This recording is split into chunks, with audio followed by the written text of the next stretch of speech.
So I wasn't planning on covering this phone. I mean, sure, it has a lot of good things going for it, but I thought, okay, it's just another really good value $300 to $400 phone. But then a couple of days ago when it was officially announced, I saw the price, 199 euros. Okay, I'll take a proper look. As far as the packaging is concerned, there isn't a single indication that you bought anything less than a flagship. It's a weighty box that comes with an insert first, with a couple of manuals and a clear transparent case. You've got a Poco sticker, which is backwards for some reason, then a full sheet of stickers, the smartphone, a USB-C cable, and a pretty hefty charger.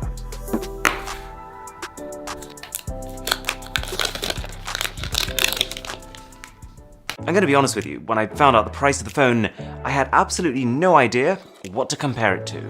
Because yes, it does have some obvious caveats, but still, the spec sheet on this phone completely wipes the floor with everything even close to its price range. A 6.6-inch Full HD Plus HDR10 120Hz display, a 5160 mAh battery with powerful 33-watt charging right out the box, a 64-megapixel quad camera setup, a 20-megapixel front-facing camera, all paired with the new Snapdragon 732G, which is up to 15% faster than the Snapdragon 730G, which in itself was already an upgrade over the mid-range 730. It's got 6 gigs of RAM, it's got a dual speaker setup, and actually a very capable dual speaker setup, using the normal bottom firing one, but also the earpiece speaker, which actually comes out through the second port above the phone. It's got a headphone jack, it's got a status LED, it's even IP53 splashproof. Tell me that's not impressive. Tell me that doesn't completely destroy your existing perceptions of value.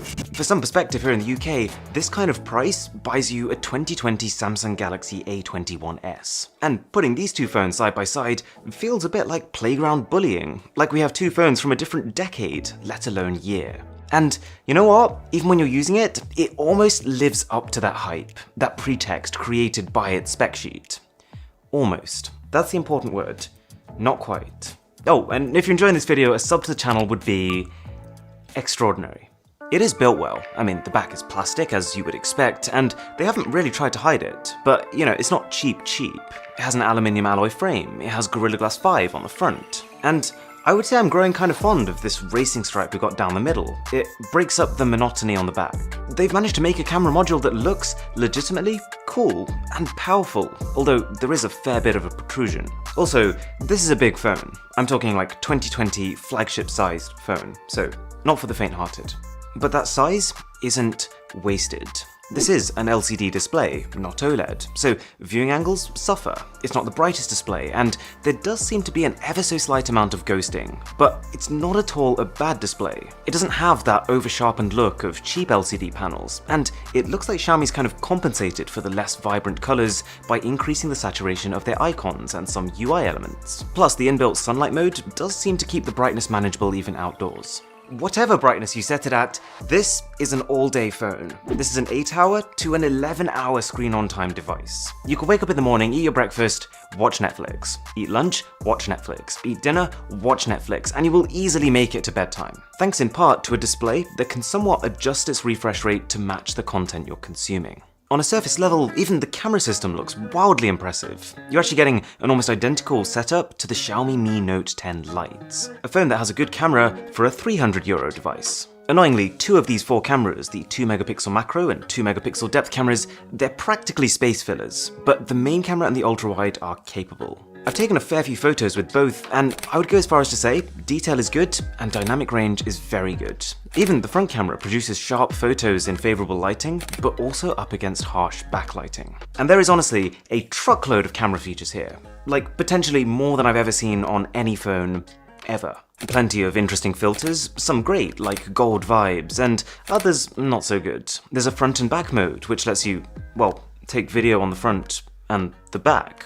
You can clone yourself by leaving the phone still and you moving into different positions. There's slow motion, there's vlog mode, there's long exposure, and of course, night mode, which is okay. It's actually noticeably not flagship level, and because the camera doesn't have any optical image stabilization, in the dark, it can't keep its shutter open for very long without blurring. And so the end result is that its night mode photos are not afraid to get a little grainy. The focusing is a bit hit and miss too, but yeah, I mean, for €200, it's a good camera system.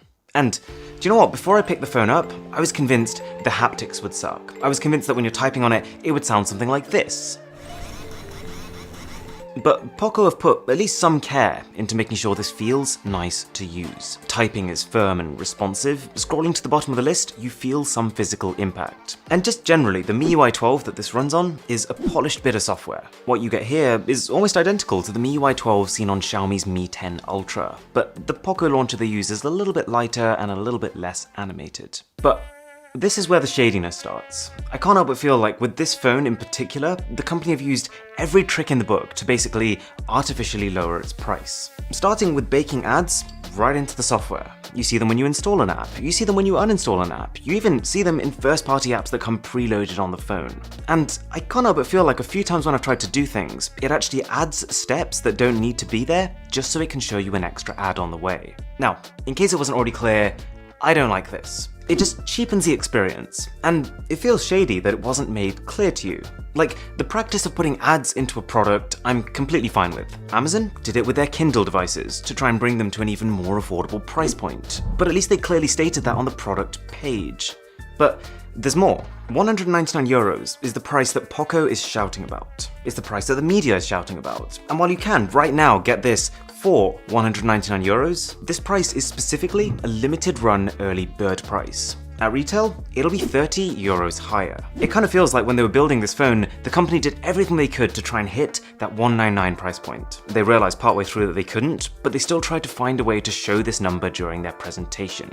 Also, the phone only has 64 gigs of internal storage, which, is not unheard of at this price, but only 44 gigs of it is usable, and if you do want to upgrade to the 128 model, that'll cost you €249, or $269 without the early bird discount. That is an extra 25% over the base model, and you're not even getting any extra RAM. You're literally paying 25% of the value of the phone just for an extra 64 gigs of storage. Thankfully, there is microSD card support, which means I would never really recommend that upper model, but you can tell that the strategy here is to hook people in with $199 and try to funnel them towards actually paying $269.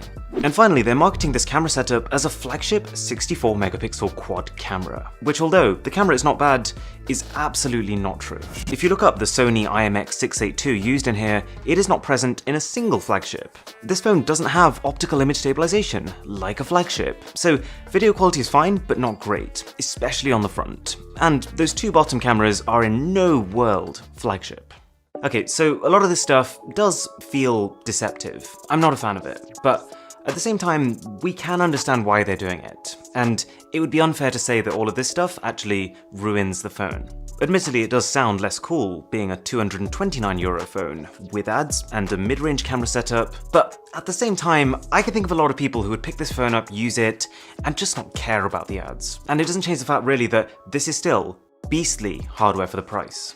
Although that said, the performance is not ultra smooth sailing. The scrolling is fine if I go to the right, but almost without fail, when I scroll to the Google feed, it lags, so I disabled it. HDR photos, they take a little longer to process, and while I do love side-mounted fingerprint scanners, and this one actually does the scanning extremely quickly, it takes a fair bit of time to process that information. Also, every now and again when you're closing an app, or when you're pulling up and holding to open up multitasking, it's not as smooth as it should be. But to be fair, a lot of this doesn't feel like a lack of power, just a lack of optimization for this new chip, so fingers crossed it improves. And gaming is good. The upper mid-range chipset delivers an upper mid-range gaming experience.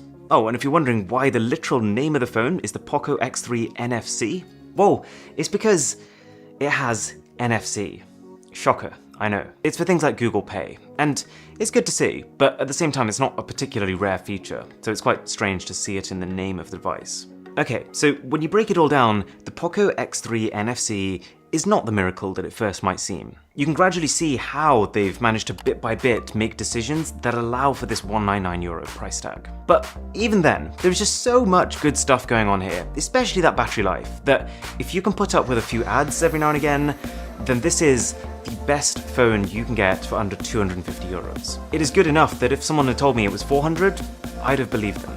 Thanks for watching, my name is Aaron, this is Mr. Who's the Boss, and I'll catch you in the next one.